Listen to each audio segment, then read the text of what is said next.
When President Trump greeted Putin before their peace negotiations began in Alaska, he reminded Putin that he was in America and that he needs to mind America's military might. Watch Trump surprise Putin with a flyover, and then afterwards, watch Putin's reaction. Bolton, you're actually surprised that they are having this kind of a photo op with these aircraft. Yeah, these are very sensitive stealth aircraft. Everybody on the Russian party is a suspected spy. This whole base is now available to them. At least. President Trump and Vladimir Putin meet in Alaska to put an end to the Ukraine war.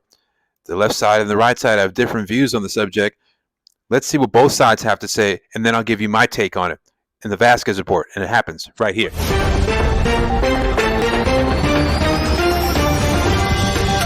So in this summit in Alaska, Trump let Putin speak first. And during him talking to the press and talking to America in general, he spoke to Trump and said that if he were president, the Ukraine war would have never happened.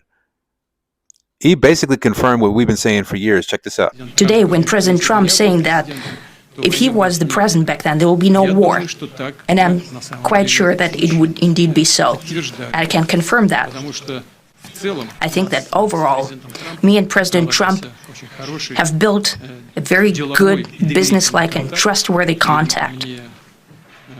And I have every reason to believe that moving down this path, we can come, and the sooner the better, to the end of the conflict in Ukraine. How do you feel about Putin basically confirming that if Trump were president, the war in Ukraine would have never started? Do you feel vindicated? I would like to know how you feel in the comment section. Let's move on. President Putin, when he spoke at the Alaska Summit with Trump before he started speaking, was hopeful that this peace negotiation between Russia and the United States would lead to better foreign relations and trade relations. Watch. I would like to thank President Trump for our joint work, for the well-wishing and trustworthy tone of our conversation. It's important that both sides are result-oriented, and we see that the President of the U.S. has a very clear idea of what he would like to achieve. I expect that today's agreements will be the starting point, not only for the solution of the Ukrainian issue, but also will help us bring back business-like and pragmatic relations between Russia and... I want to ask you guys a question. Do you think Putin was being sincere when he said that he hopes these peace negotiations between Ukraine, Russia, with U.S. brokering them, leads to better trade relations and better foreign relations between the United States and Russia? Or do you think he was just telling, basically, Trump what he wanted to hear? Let me hear what you think about the whole situation. I remain skeptical, but let me see what you think in the comment section below. While Republicans, President Trump, and the Trump administration saw the summit as mostly positive, and ultimately leading towards a peace deal between Ukraine and Russia to end the war and the killing, the radical left lunatics and the left-leaning mainstream media see it as not moving the needle at all, which is not surprising, actually, considering their track record. Let's see what they had to say about the summit. Completely transparent with our viewers. We were prepared for the possibility of a minimalist outcome. We were also prepared for the possibility of a maximalist outcome. We have maps of Russia and Ukraine such that if we were going to be talking tonight, we'd have Ali Velshi at the big board walking us through which territories were where and why they were of critical need and want to both. We had full screens about what membership to NATO means to Ukraine. There was so much that could have been discussed tonight. It is not clear that any of that was discussed. And it is possible we were more prepared for this meeting than he was. This ultimately stems from the press throwing a fit about not being able to ask President Putin or President Trump any questions during the summit. And also, let me get this straight. You want me to believe that delusional MSDNC host is more prepared than President Trump to meet with Putin, who's already negotiated 7 peace deals between fighting nations? Are you joking? What world do you live in? It's not reality. The facts are on the president's, not MSDNC. So why do you think it is that this MSNBC pundit thinks that she knows better than Trump when it comes to negotiating peace agreements between the United States and Ukraine and Russia to put an end to the Ukraine war? Do you think it's Trump derangement syndrome? Do you think it's because no matter what Trump does, they're against it, whether it's the economy or it's tens of thousands, if not hundreds of thousands of Ukrainians and Russians losing their lives in a war that's gone on for almost 4 years? I'd like to know your thoughts and your answers to these questions in the comment section below. Then there was this ridiculous rumor by the mainstream media that the leaders of the European Union came in association with the president of Ukraine in order to prevent him from being bullied. What? Listen to Marco Rubio basically rebuke this ridiculous rumor. You know, there is concern from the Europeans that President Zelensky is going to be bullied into signing something away. That's why you have these European leaders coming as backup tomorrow. Can you No, it isn't. That's not why they're coming as back. That's not true. But you said that they're coming here tomorrow to keep Zelensky from being bullied. They're not coming here tomorrow. Oh, this is such a stupid media narrative that they're coming here tomorrow because Trump is going to bully Zelensky into a bad deal. We've been working with these people for weeks on this stuff. They're coming here tomorrow because they chose to come here tomorrow. We invited them to come. We invited them to come. The president invited them to come. You guys are smart. I want to ask a two-part question. A, do you think that the EU leaders accompanied Zelensky to the White House in order to prevent him from getting bullied into a bad deal by Trump? Or B, that the left-wing media is trying to spin a false narrative in order to smear Trump and have him painted in a negative light? I want to hear your thoughts on just how they're thinking when they come up with these ridiculous-ass false narratives in the comment section below. Trump said he had a productive meeting with Putin, and I believe him. In all this time, 3.5 years, nobody has gotten Putin to the table or to get to meet in America, period. And Trump has led the charge when it comes to peace agreements or peace negotiations between Ukraine and Russia. Nobody has ever gotten this close. Speaking of no one ever getting that close, watch NATO Secretary General acknowledge this fact when the European leaders and President Zelensky hold a joint meeting with Trump at the White House. I will be very brief. I really want to thank you, President of the United States, dear Donald, for the fact that you, as I said before, broke the deadlock with President Putin by starting that dialogue. And I think it was in February that you had the first phone call. And from there, we are now where we are today. And that is, I think, if we play this well, we could end this. And we have to end this. We have to stop the killing. We have to stop the destruction of Ukraine's infrastructure. It is a terrible war. So I'm really excited. From the same guy that called Trump daddy when he was referring to the respective countries and getting them to make peace negotiations with each other, comes a compliment towards his peace negotiation style when it comes to getting Ukraine and Russia to end the war. Do you think these efforts are sincere? Or do you think there's an ulterior motive behind it? I'd like to know your thoughts in the comment section below. Here goes Trump's remarks during the meeting with President Zelensky and the presidents of the members of the European Union. Well, thank you very much. It's a great honor to have you here. We've had a very successful day thus far, and important discussions as we work to end the killing and stop the war in Ukraine. We're all working for the same goal. All of the discussions that we've had, we covered a lot of territory. And I spoke indirectly with President Putin today. We're going to call President Putin right after this meeting. Here is President Zelensky floating the possibility of a trilateral meeting between President Trump, President Putin, and himself. We will discuss on the level of leaders during trilateral meeting, and President Trump will try to organize such meeting. And he said that he will come or not come. Ukraine will be happy if you both participate. Want me there, I will be there. Yeah, thank you. And I think this is very important. Although President Trump said he would get involved, ultimately, if he had to, I bet he would. He would like Putin and Zelensky to hash it out together in order to reach a peace agreement to end the war and stop the killing. How likely do you think it is that he will be involved and the trilateral meeting would actually take place involving Trump, Zelensky, and Putin to put an end to the war once and for all? I'd like to know your thoughts in the comment section below. While Democrats and the left-wing media saw the Trump and Putin summit in Alaska as mostly negative, Scott Jennings from CNN gave them a dose of reality. Watch what he had to say. You have to accept the world as it is. This is not going to end any other way than a negotiated peace. The only people to negotiate with here are the people involved. Putin and Zelensky. He met with Putin. He then brings Zelensky and the European allies to the White House. It was a show of strength last night. And now the fact that there's news leaking out that they are discussing security guarantees for Ukraine ought to tell you how serious he is about ending this in a way that meets the administration's stated goal, a free and sovereign Ukraine that is an ally of the United States. Ultimately, it's very refreshing that Scott Jennings puts CNN in their place on a regular basis and lays out the facts as they are, instead of having bias towards one side or the other. He's fairly balanced and center right when it comes to issues that involve common sense. I'd like to know, is it refreshing for you that someone in common sense is actually working at CNN to balance it out, or at least attempt to? I'd like to know your thoughts. Let me know how you feel about it. To prove how serious President Trump is about negotiating peace between Ukraine and Russia and putting an end to the war, here is Brett Baer from Fox News announcing that they already are talking about locations to hold the trilateral meeting. The German chancellor has just told reporters that the president spoke with Vladimir Putin, agreed that the Putin-Zelensky meeting is going to happen within 2 weeks.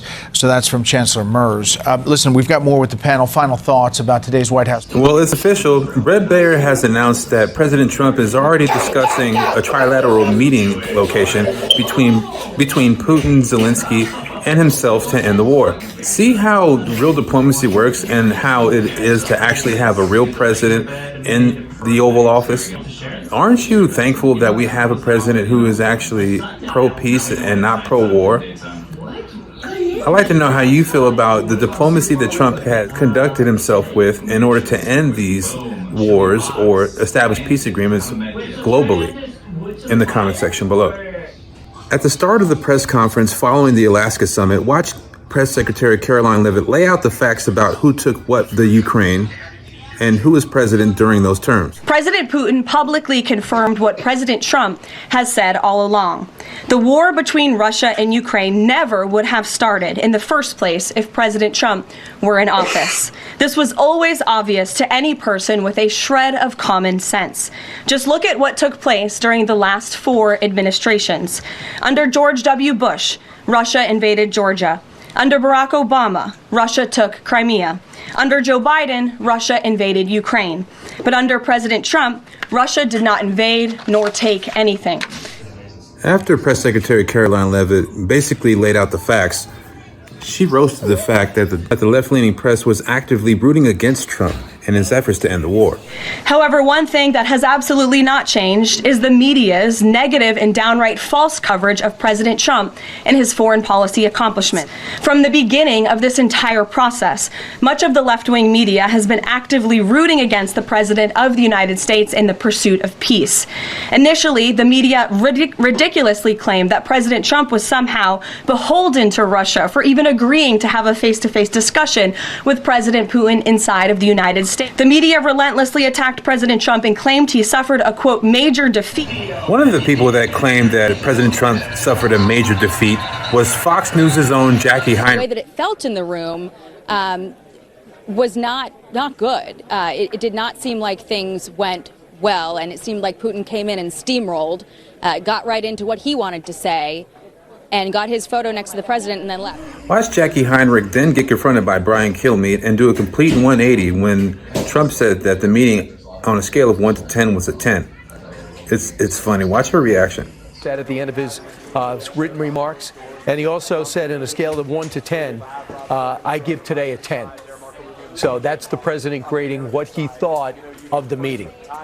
Conference, this, by all of our standards, isn't a news conference. That's excellent news, and exactly what we needed to hear from the president, because obviously there's a reason why he allowed things to happen the way that they did. He allowed Putin to address the world here and take the stage, even if there were no questions asked by the press. After getting embarrassed on live television by her own colleague, Brian Kilmeade, and being confronted and doing a 180 in real time on her position on Trump during the Alaska Summit, here is Jackie Heinrich during the question and answer portion of the press conference held by Caroline Leavitt. Thanks, Caroline. Since the president often says that this war would not have started if he were in office, and Putin confirmed that. It's true. Do you accept that as true? The European leaders do. Well, and President Putin himself said that, by the way. He did say that. The question The funny thing is, she knew that she was going to get a catty response, but she asked her the question anyway. She was like, oh, do you accept that as true? Do you accept that as true? She totally dodged it, but you could tell that she hates Trump, bro. It's It's written all over her face. Though, is what is the president going to do to ensure that these security guarantees last beyond him into the time when he is no longer president? And does that have to involve Congress at all? Well, he understands the need for that, which he spoke to yesterday. And what's he going to do? It's why he's engaging in so many talks and so many conversations with both sides of this war with our European allies. It's why on the way home from Anchorage, Alaska, the president himself was still awake at 2 o'clock in the morning talking to European leaders and NATO about how we can ensure a lasting peace and bring this conflict to an end. How does this guy have this much energy at 79 years old? After the peace agreement, well, actually, after the peace negotiations that he conducted with President Putin in Alaska during the summit, and before the meeting between Zelensky and the EU leaders, he was up late, like 2 o'clock in the morning, still talking to world leaders about the progress that was made during the summit. And then after that, the Monday of, he went to go play golf. And then he held the meeting. Then he held the meeting between Zelensky, the leaders of the European Union, and himself.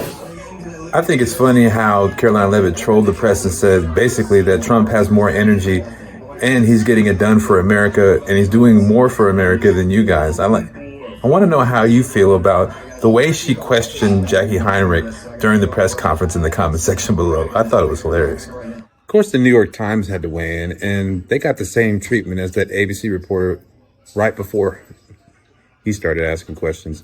This is embarrassing. Watch this. The point is to get everybody on the same page.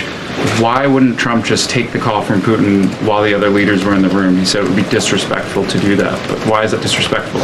With all due respect, only a reporter from the New York Times would ask a question like that. It's funny how she even started. She's like, only somebody from the New York Times would ask a question like this. Sean, the president met with all of these European leaders at the White House 48 hours after sitting down with President Putin on American soil. In fact, there was so much progress in the readout that was given to these European leaders immediately following his meeting with President Putin that every single one of them got on a plane 48 hours later and flew to the United States of America. If you wonder why Sean McCreesh from New York Times got that treatment from Press Secretary Caroline Leavitt, it's probably because of articles like this, where he's talking crap about President Trump and saying that even though he had a brush with death, that it's no big deal. Assassination attempts happen to every president.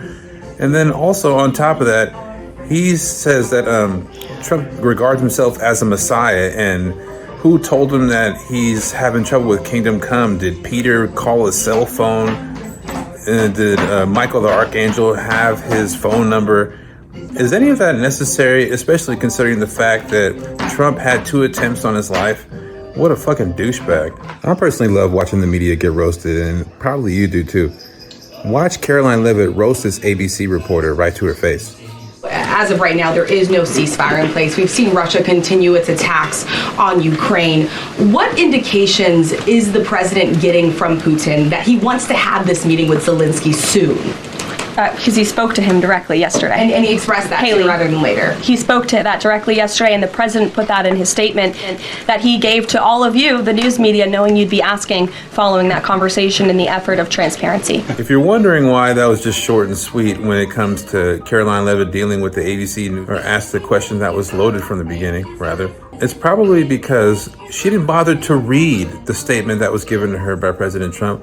And even if she missed that, she didn't read the Truth Social post that came out and everyone saw when it came to not negotiating a ceasefire agreement at all and going straight to a peace agreement when it comes to ending the war between Ukraine and Russia. Just read. Like, really?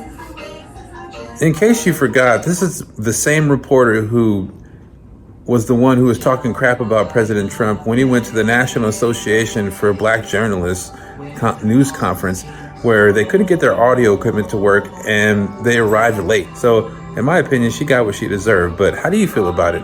Let me know in the comment section below. From Trump meeting with Putin in Alaska, to arranging the European leaders and Zelensky to meet with him at the White House, to Caroline Leavitt roasting the mainstream media when they asked questions that were low to basically spin the narrative in a negative way. How do you feel it went? I'd like to know your thoughts and perspective on all the events that led up to what should ultimately be a peace agreement between Ukraine and Russia to end the war. I'd like to know your thoughts and perspective in the comment section below. Oh, and if you thought this story was interesting, there's a video that I created that has something to do with a sting operation with child predators, in which a YouTube influencer was banned from the app after getting 6 arrests during the sting operation. Here it is right here. Don't forget to like, share, and subscribe, and I'll see you next time on the Vazquez Report.